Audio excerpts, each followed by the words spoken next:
नमस्कार के साथ स्वागत है हमारा इस आयोजन में। जयेश व्यास जी जुड़े हैं गुजरात से और आनंद जोशी जी जोधपुर से। भारत माता की जय जयकार करते हुए जब हम भारत की तरफ भारत में जो विश्वास है उसको लेकर बात कर रहे हैं, तो जयेश जी आपका संबंध भारतीय जनता पार्टी से भी रहा है और हाल ही में जब हम अमृत महोत्सव मना रहे हैं, भारत के स्वाधीनता दिवस की तरफ बढ़ रहे हैं, तो एक अविश्वास प्रस्ताव आया था और उसकी चर्चा हम बहुत विस्तार से न भी करें, पर उसका उल्लेख करते हुए आनंद जी उस बात को लेके मेरा चिंतन प्रारंभ हुआ कि अविश्वास प्रस्ताव जो है वो राजनीतिक दृष्टि से एक प्रक्रिया है, पर भारत में जो विश्वास है, वो तो नित्य बना हुआ है और अ, उसका क्या उद्गम है, वो सोचते हुए मुझे लगा कि भारत सिर्फ़ एक भौगोलिक दृष्टि से नहीं पहचानते हम उसको पहचानते हैं सांस्कृतिक और आध्यात्मिक दृष्टि से भी। तो प्रारंभ मैं आनंद जी से करता हूँ, ऐसा मानते हुए कि वो हम दोनों में छोटे छोटे हैं, तो छोटों को पहले बोलना चाहिए। तो एक बात और जयेश जी, आप गुजरात में बैठे हैं और हर प्रांत में, हर राज्य में अलग-अलग ढंग से जो देशभक्ति की भावना है वो व्यक्त होती है। आनंद जी बड़े समर्पण से एक तिरंगा यात्रा निकालते हैं, जोधपुर में कई वर्षों से। और तो पहले हम एकदम भाव स्तर पर जब हम भारत माता कहते हैं, तो एक अलग ही प्रकार का आह्लाद हमारे भीतर जाग जाता है। आनंद जी आप बताइए क्या स्मृतियाँ हैं आपकी और जब आप भारत चिंतन करते हैं तो क्या खास बातें आती हैं? भारत केवल एक ऐसा नहीं है, भौगोलिक दृष्टि से देखिए केवल देश नहीं है, इसमें हम भारतीयों की आत्मा बसती है। उन हुतात्माओं को मैं नमन करता हूं जिन्होंने इस राष्ट्र को आजादी दिलाई थी। एक दो चार पांच 10 लोगों का जिनका नाम या जो छप चुके हैं, उनके कारण इस राष्ट्र को आजादी नहीं मिली। अनन्य इतने लोग थे जिन्होंने इस राष्ट्र के लिए सेवा भाव की, तो हम उनको नमन करते हैं। ये देश हमारे श्री राम का है, ये देश हमारे श्री कृष्ण का है, ये देश उन उनका है। तो भारत केवल एक ऐसा नहीं है कि मैं कि केवल ये जो है क्या कह सकते हैं अपन उसको, भौगोलिक सीमाओं सीमा। में बंधा हुआ, सीमाओं में बंधा हुआ नहीं, विस्तृत विस्तृत रूप है भारत का, सोच विस्तृत रूप है, धार्मिक रूप से, बौद्धिक रूप से, हर क्षेत्र में भारत जो है सबसे आगे रहा है और विश्व गुरु भी हमारा भारत राष्ट्र रहा है। एक चंद्र प्रकाश द्विवेदी का एक सीरियल था, चाणक्य। उसमें उन्होंने बोला था, कश्मीर से लेके कन्याकुमारी तक पग पग की भूमि मेरे अपने भारत राष्ट्र की है। उस भारत राष्ट्र के हर प्राचीर पर अपने धर्म का पताका लहराएं, ऐसा कुछ उन्होंने कहा था। तो ये मेरा भारत, इसके बारे में कुछ बोलना मेरे लिए नामुमकिन सा है सब। अच्छा, तो मैं इस नामुमकिन को आपने जहां मुमकिन बनाया, आपने कुछ तो उद्गार व्यक्त किए और भारत अम, हम क्या बोलते हैं उसके साथ भी जुड़ा हुआ है। क्योंकि वाङ् में मनसि प्रतिष्ठिता मनो में वाचि प्रतिष्ठिता, जयेश जी थोड़ा और बताएँगे। जो भारत की संस्कृति है वो सिर्फ़ 1947 से भारत का ये स्वरूप नहीं जागा हुआ है, हज़ारों वर्षों से है। और जब आप श्रीमद् भगवद गीता की बात करेंगे, महाभारत की बात करेंगे, तो भारत तो शब्द तब से चला हुआ है। तो जैसी ये जो एक भारत की पहचान है, जिसको हम ज़्यादातर या तो भौतिक दृष्टि से लेते हुए राजनीतिक और आर्थिक रूप से ही अधिक देखते हैं। तो भारत के स्वाधीनता दिवस की तरफ बढ़ते हुए आपने जो भाव भारत के प्रति आपके भीतर बना है, उसका थोड़ा-सा स्मरण करें। क्या-क्या ऐसी विभूतियाँ आपके जीवन में आई जिनको लेकर एक भारतीयता का संस्कार आप में विकसित हुआ?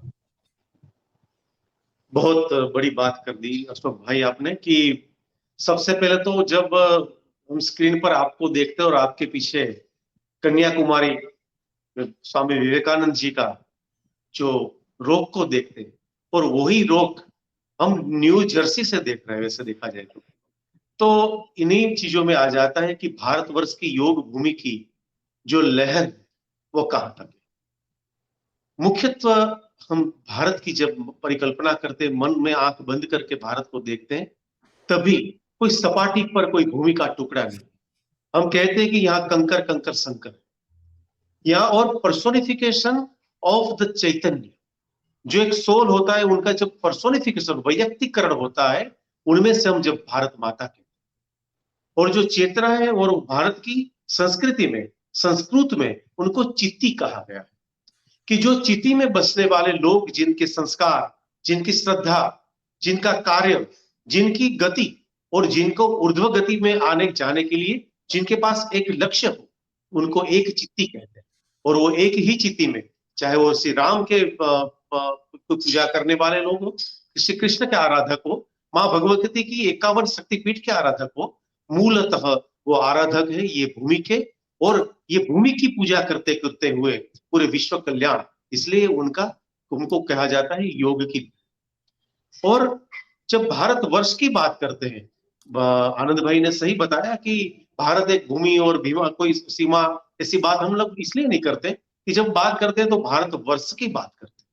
हाँ ठीक है कि एक सालों तक, शताब्दियों तक हमको गुलामी की जंजीरों में रहना हुआ। थोड़ी बात हम ये भी करेंगे कि हमारे यहाँ राणा प्रताप के संस्कार भी रहे, और आवश्यकता पड़ी तो हम भारतवर्ष में शिवाजी की एक शक्ति भी निष्पन्न हुई। स्वामी विवेकानंद जी ने कहीं कहा था कि पूरा भारतवर्ष कोई भक्ति में डूब कर अध्यात्म की बात करता रहे और नर्तन करता रहे, ऐसा अगर अध्यात्म है तो ऐसा अध्यात्म में नहीं चाहिए। अगर घोर तमस में डूबा हुआ समाज, और समाज में कोई कोई दरिद्र कोई भी व्यक्ति रहे, वहां तक हमारा अध्यात्म पूर्ण नहीं होता। तो हम ऐसे लोगों को साथ में लेकर चलना चाहते हैं, और पूरा पूरा समाज के साथ, एक समझ के साथ जब पूरा समाज आगे बढ़ता है, तभी तभी जाके भारत की बात होती है। क्या कुछ बात बात मैं शास्त्र की है। उल्लेख में करना चाहता हूँ जी कि जय एकम सद्विप्रा बहुधा जी वदंती। तो हम्म, कहीं संप्रदाय जरूर से है राष्ट्र में, कई भक्ति के कई प्रकार भी है, मगर साथ में हम कहते हैं कि एकम सद विप्रा बहुधा वदंती, एक ही सत्य को। तो हम जब कोई भी मतांतर की बात करते हैं, जो कहीं कई बार हमारे ऊपर बात की जाती है कि हिंदू समाज में, भारतीय समाज में कई लोग है, वैष्णव है, शैव है, शाक्त है वगैरह, मगर उनकी मूल परंपरा में, आप मुख्यत्व परंपरा में जाएंगे, सांकर परंपरा में जाएंगे, कि चाहे हम वैष्णव परंपरा में जाएंगे, तो उनकी मूलभूत शुद्धाद्वैत, द्वैताद्वैत, अद्वैत पूरी में चर्चा, ये कभी भी हमको मौका मिले तो करना हम चाहेंगे, कि वो अंतिम में जाके एक ही जगह पे, वहां पे जाके पूर्ण होती है। जय जय तो जी मूल आपने जो बहुत ही गुण है वो हमारे एक है। जी बहुत ही सही आपने बताया है। और आपकी बात से मुझे याद आता है जब गीत आते थे देशभक्ति के, तो एक अनेकता में एकता है हिंद की विशेषता, इसका गान जी हम अक्सर सुनते और करते आए हैं।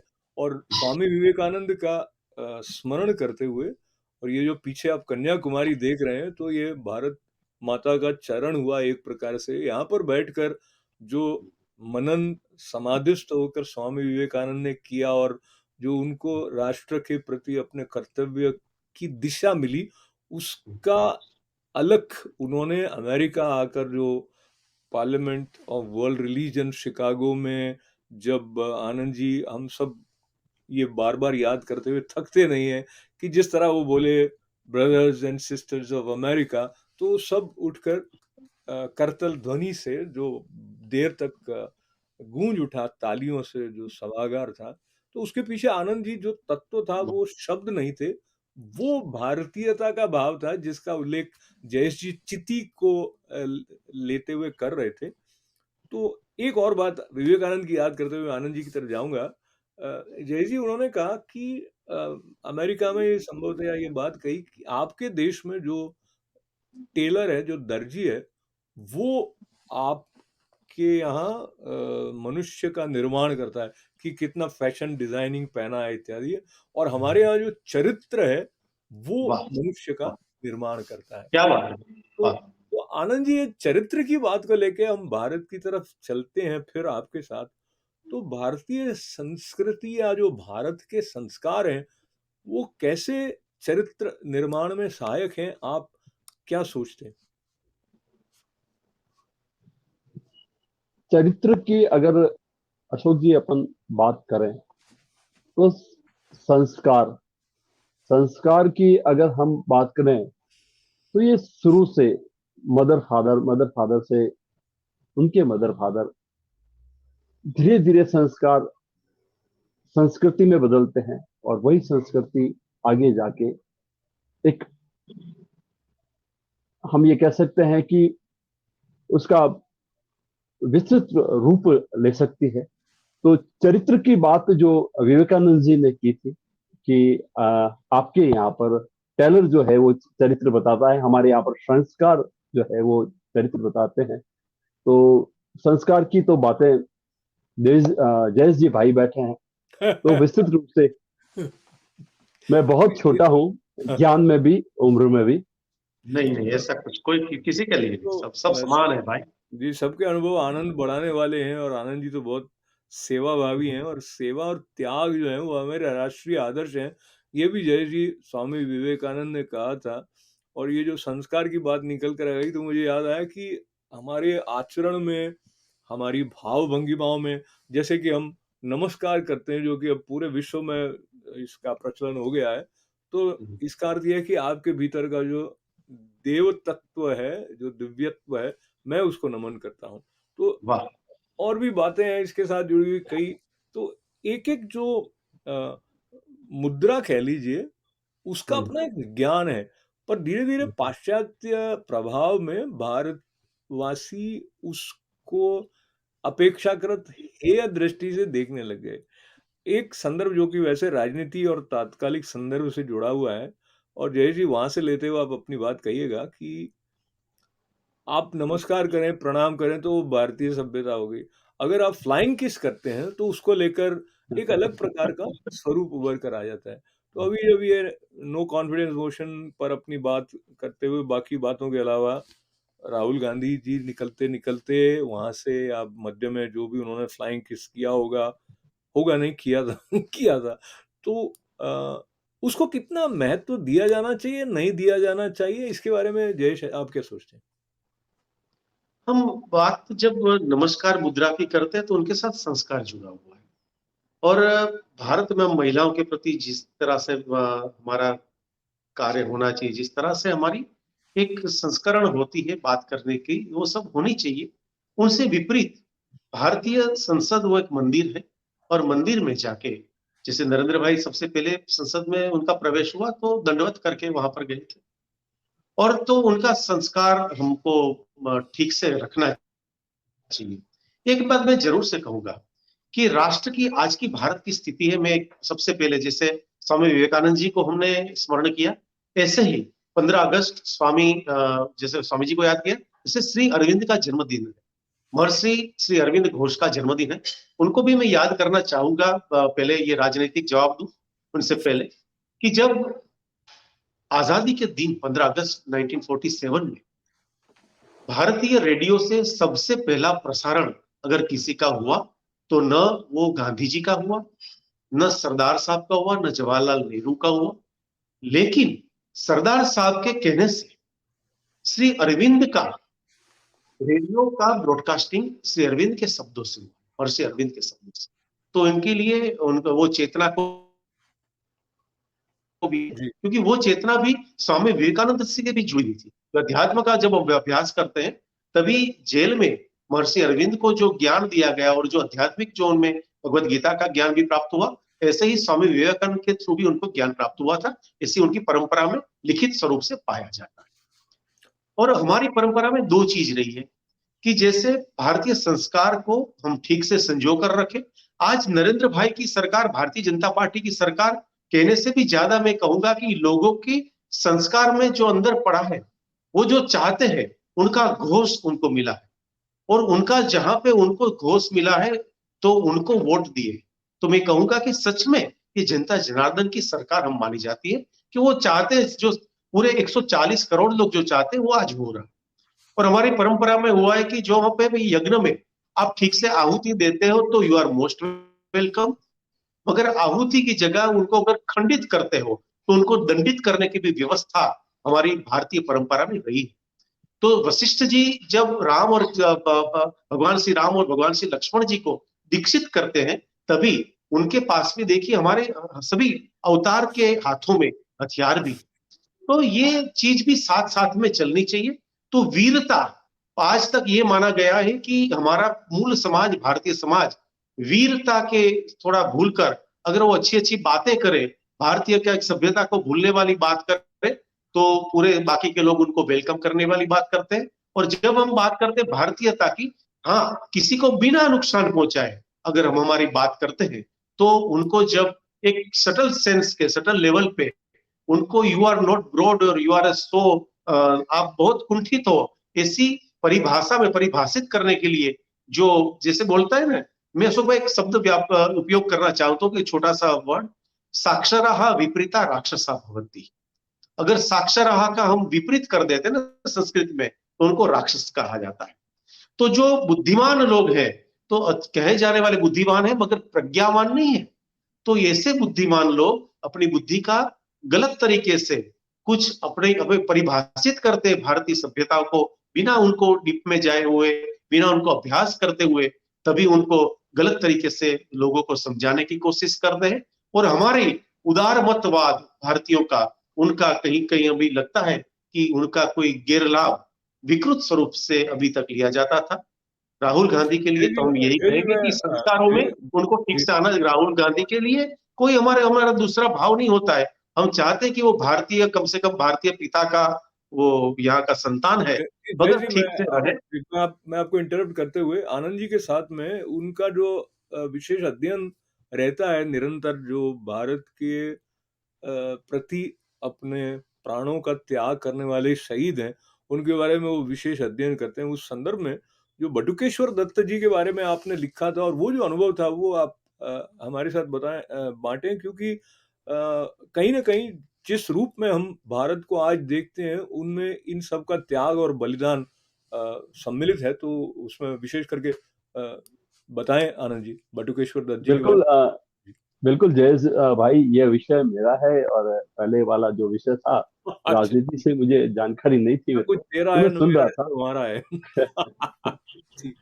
जी बिल्कुल, लिखने का शौक होने के कारण मैं क्रांतिकारियों के बारे में, हुतात्माओं के बारे में लिखता रहता हूँ। तो ऐसे ही आर्टिकल मैंने बटुकेश्वर दत्त जी के बारे में, उनकी पुण्यतिथि पर, उनके जन्म दिवस पर लिखता हूँ। तो अभी हाल ही की बात है, जब उनके बारे में मैंने जब लिखा, हर साल क्या उनके उनके बारे में लिखता हूँ। संक्षेप में बताइए, उनके बारे में संक्षेप में बताइए हमारे दर्शकों उनकी को। बिल्कुल, उनके बारे में जब उन्होंने लिखा था, इनका जन्म जब हुआ था और पार्लियामेंट में जब भगत सिंह जी ने जो बम फेंके थे, तो बम का निर्माण जो किया था वो बटुकेश्वर दत्त जी ने किया था। जब भारत हमारा गुलाम था और सबको सजा हो गई, भगत सिंह जी, सुखदेव जी और उनके जो साथ में थे, उनको फांसी हुई, और बटुकेश्वर दत्त को जब भारत आजाद हुआ, छोड़ दिया गया। पटना में वो रहे और पटना में बाद में एक सिगरेट कंपनी में उन्होंने काम किया, फिर एक में कंडक्टरी की। ऐसे करते करते बीमार हो गए और हॉस्पिटल पहुंच गए। तब किसी पत्रकार ने उनको पहचान लिया कि दत्त साहब की यह स्थिति है। तो उन्होंने अपनी किताब में एक जो भी उस समय जो अखबार चलता था या जो भी मैगजीन थी, उसमें जो है उनके बारे में आर्टिकल उन्होंने लिखा। तो पटना के जो तत्कालीन मुख्यमंत्री महोदय थे, वहां पर दत्त साहब के पास मिलने गए, उनके पास हॉस्पिटल में। और दत्त साहब से पूछा कि हम क्या सेवा कर सकते हैं दत्त साहब। तो दत्त साहब ने कहा कि आधी उम्र तो हमारी गुलामी में गुजर गई, आधी उम्र अब इस स्वतंत्र राष्ट्र में ऐसे ही सड़कों पर गुजरते गुजरते गुजर गई। अब आखिरी इच्छा मेरी यह है कि मेरी जो समाधि है वो भगत सिंह के पास होगी। तो ये हुआ। उसके बाद में ये आर्टिकल जब मैंने लिखा, तो उनकी जो पुत्री है वो वर्तमान में पुणे में रहती है, और उनके बच्चे जो है, मतलब दत्त साहब के दोहिते, वो पुणे में पढ़ाई करते हैं। तो उन्होंने जब ये मेरा आर्टिकल, लिखा हुआ आर्टिकल जब उन्होंने पढ़ा, तो उन्होंने कहा कि मुझे बहुत खुशी है कि मेरा परिवार जो है जोधपुर में भी रहता है। तो ये अनुभव जो हुआ, उन्होंने एज ए मुझे भाई से संबोधित किया कि जब कभी भी पुणे आए, जब कभी भी पटना आए, तो मुझे जरूर मिलना। तो जब तो ऐसी बातें हम लिखते हैं। जी। बिल्कुल, जो आनंद आपने जी सही ये तर्पण तर्पण किया, आपने तर्पण किया। जी, जी। तो किन बातों के साथ हम अपने आप को जोड़ कर रखें, उससे हमारी जो संस्कार की धारा है वो जागृत रहती है। और उस दृष्टि से जय जी, आप समय की सीमा को देखते हुए क्या सुझाव देंगे?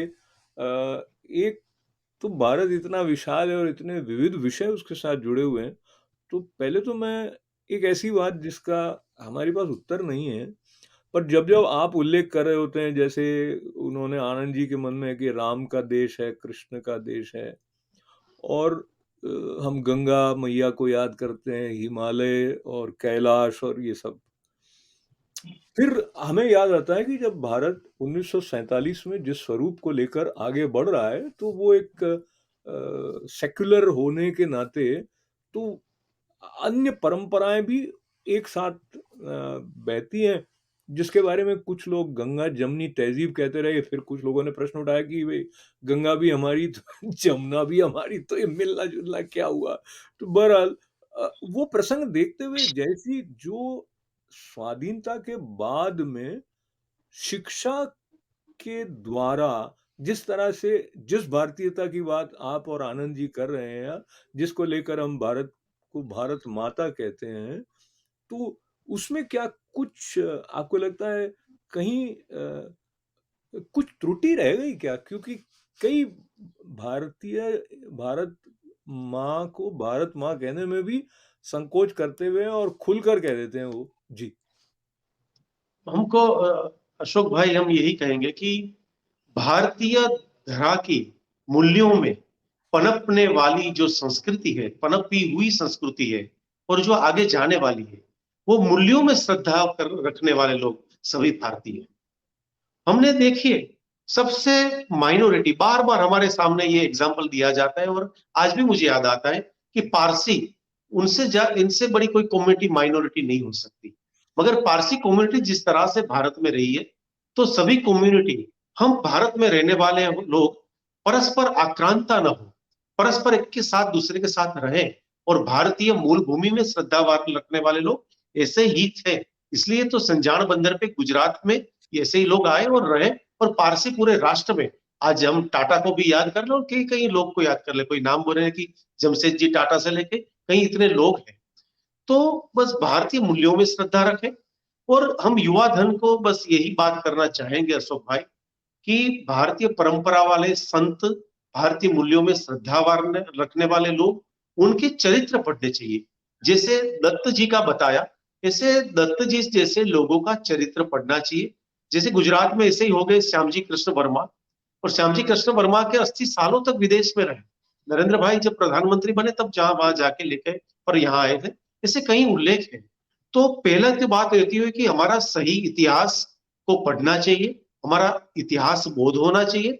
इतिहास बोध होता है तो साथ में हमारा अस्मिता बोध होता है कि वेयर वी बिलोंग्स टू। हम जब पूजा भी करते हैं तो हम बोलते हैं कि हम ये गोत्र से, हमारी 7 पीढ़ियों का नाम है, हमारे दादा के पुरखों ने ऐसे ऐसे पराक्रम किए थे। तो ये इतिहास से जुड़ी बात, हमारे गोत्र से जुड़ी बात, इससे हमारे राष्ट्र से जुड़ी बात। तो हम हमारे मूल के प्रति सजग हो। हाँ, हालांकि मूल जमीन में होता है, मगर उनके प्रति जब हम पत्ते के स्वरूप में, हम पत्ते हैं चाहे शाखा है जो भी, मगर हमारा सजगता अगर मूल के प्रति जब बढ़ती है तो आगे जाने वाली पीढ़ी। इसलिए भारत में आज न्यू एजुकेशन पॉलिसी एनईपी को इम्प्लीमेंट किया गया है, और एनईपी के अंतर्गत कई भारतीय मूल्यों में श्रद्धा रखने वाली बातें हैं। भगवत गीता को पढ़ाना अभी सही स्कूलों में शुरू किया गया है। तो हर चीजों को सांप्रदायिकता के चश्मे से न देखते हुए भारतीय मूल्यों में श्रद्धा रखने वाले लोग यहाँ पर आए, ये राष्ट्र की। और दूसरा कि हाँ, धर्मो रक्षति रक्षिता, तो रक्षा की जब बात आती है तो 2 चीज चाहिए। एक ज्ञान के चक्षु चाहिए कि हमारी क्लैरिटी ऑफ थॉट्स चाहिए। हम भगवत गीता की बात करें वो बात ठीक है, मगर भगवत गीता का अध्ययन करें। हमारी जो किताबें हैं, हमारी जो संस्कृति है, उनके साथ घुले मिले, और न सिर्फ उनका अध्ययन करें, उनके साथ एक रूप होना चाहिए। तो आर्ष दृष्टा इति ऋषि की व्याख्या होती है, आर्ष दृष्टा इति ऋषि, हु कैन सी थ्रू, जो आर पार देख सकते हैं। और ये चीजों से, साधना से हमारी प्रज्ञा खिलती है, खुलती है, और फिर हम सही में सच्चे भारतीय बनते हैं। और हाँ, साथ में रक्षा के लिए वीरता की भी जरूरत है। तो जब हमारे पास स्पष्टता, ज्ञान के चक्षु और जरूरत पड़े तो एक आंतरिक वीरता, एक संपूर्ण स्पष्टता, मन वचन कर्म की एकता, ये लेकर अगर हम आगे बढ़ते हैं तो भारत राष्ट्र आज एक साथ चल रहा है और अच्छी तरीके से आगे चल सकता है। तो आपकी बातों में ऐसा वो जैसे हम सुनते हैं गागर में सागर, तो बहुत कुछ आपने समाहित कर दिया। समय की सीमा को देखते हुए अंतिम प्रश्न मैं आनंद जी से करने के पहले ये याद करूंगा, जो हम सुनते रहे कि अनेकता में एकता तो बात है ही है, और कि जो तो को कांटा बोए ताऊ बो ताई बो तू फूल ताको फूल को फूल है वाको है त्रिशूल, इस तरह की कुछ बात थी। यानी क्षमाशीलता के ऊपर बड़ा महत्व दिया गया है। आनंद जी, आपको क्या लगता है समन्वय के साथ रहने में क्षमाशीलता बहुत कारगर है, या क्षमाशीलता कहीं कहीं आत्मघाती भी हो सकती है? आप क्या सोचते हैं? एक ही मैं क्षमा बात करना छोटी सी कर दूं बीच में, क्षमा क्षमा वीरस्य भूषणम, बस ये तो है ही।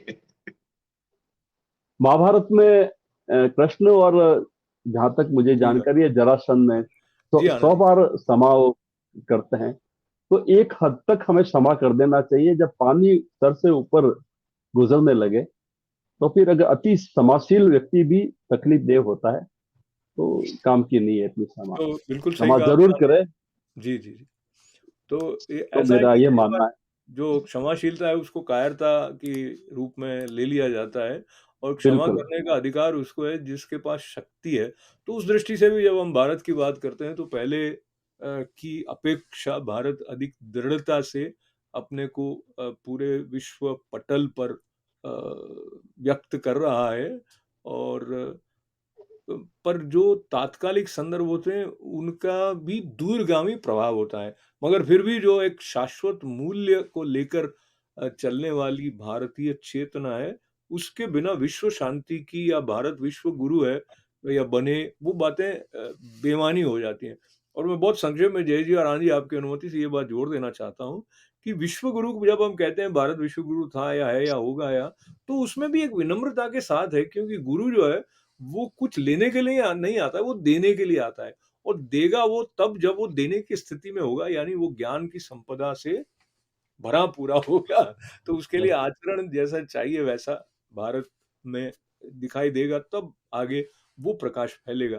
तो ऐसा मुझे लगता है आप मुझसे इस बात में सहमत होंगे। आप दोनों का मैं बहुत सारा आभार व्यक्त करते हुए आपको भी धन्यवाद करते हैं कि ऐसे विषय लेकर जो आए कि जो सही में आपने एक अच्छा सा वर्ड यूज किया था, शाश्वत मूल्य। तो एक शाश्वत मूल्यों के साथ जुड़ी हुई कुछ ना कुछ ऐसी बातों के साथ हमारी जुड़ी हुई बात हुई है। तो अच्छा सा विषय लेके आप आए, इसलिए आपको भी हम धन्यवाद करते हैं। तो जय हिंद और भारत माता की जय। जय।